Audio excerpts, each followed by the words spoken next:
Paul, almost ready for action again, and I suppose from a player point of view, that you couldn't say better to them. It's been a long week, but here we go again. Yeah, no, great to be back. I know all the guys, we're just really looking forward now to Saturday evening now and getting back on the field, and a real good competitive start to the season. You gave us some insight in there to how difficult it's been really when you're used to squad training for the last number of years and getting together, having to do it on your own, Paul, but there was no option really. No, that's it. Listen, we all had our kind of challenges over the lockdown. Ours was, just one of coming away from the collective stuff and doing some of all the stuff personally on your own. So it is. So, listen, it was just one of the challenges that we had to look at, and thankfully we all came through it on the positive side. So we did. I suppose people would, from the outside looking in, would say, well, if you're a county player, it shouldn't be difficult to do that. But I think everybody knows how difficult it is. Even you're going for a walk, it's always easier if you're joining somebody else to do it. Well, that's it. Like, I suppose everyone has the challenges when you're involved in the county setup. There's so many good people around you, from your S&Cs, your medicals, your trainers. Everything's just laid in front of you. But take that away, it's kind of all left to yourself, and go and get your own gym equipment and go and find a good place to run. So it is. So listen, it was just I suppose a small kind of barrier that we had to cross, and we all got to cross it rightly, so we did. And did you keep in touch with other players? How are you getting on? What are you doing? Do you find it difficult just to give yourself that wee inner boost? Yeah, for sure. I suppose when you're training with 40 lads for a majority of the year, to take them away from you, you kind of miss the connection and the friendship that you've built up. I think it was very important that we all kind of kept that going.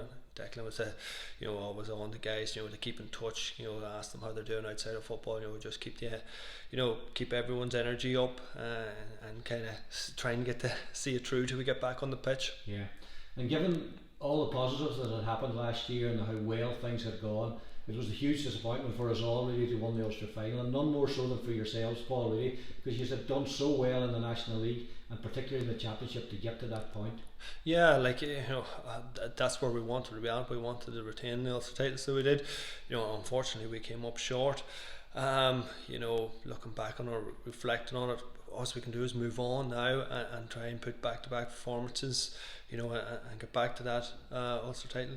Yeah, hard league campaign now. I think Declan described it quite rightly as a mini Ulster Championship. Tyrone and Monaghan and Armagh.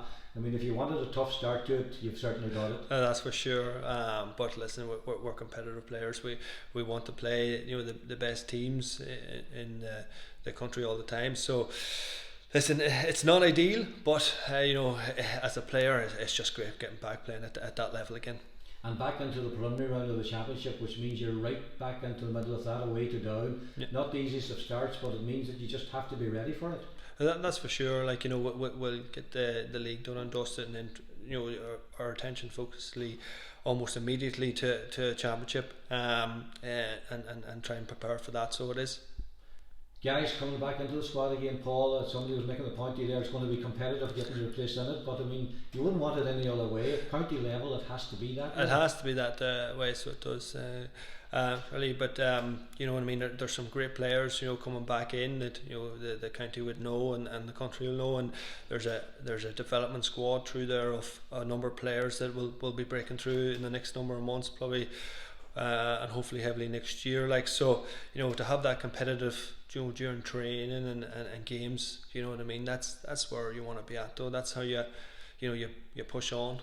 What was it like when you finally got together there a few weeks ago, Paul? Strange feeling to it, was it? Or was it just so we're still in the kind of small pods, so we are, but out in the field it's great seeing guys, chatting them, seeing them face to face. So it was. So I was great to be back in. So it was. You've been around the squad now for quite some time, Paul. A lot of lads have come in. Declan made an interesting point about the age profile. Take one or two out of it. It's still in its mid-20s, so it's still a squad with huge potential. Yeah, like as I said there, and especially with the development squad now coming through as well. When you go through the guys, we're all, not so much myself, but the majority of guys are still, in their mid to late 20s, which is prime age for inter-county football. Yeah, and this is where everybody wants to be, isn't it? As a county footballer, you want to be involved in tough National League games. you want to be looking forward to an Ulster Championship, which is always a big age to it. Yeah, well, that's it. Listen, if we had it easy, we'd all be at it. As inter-county footballers, I think we thrive on them big games. To be pushed to the pin of your collar. And no other place to be than Saturday night against Tyrone. I'm confident that Donegal will be up there at the top table challenging as they have been in recent years again, Paul.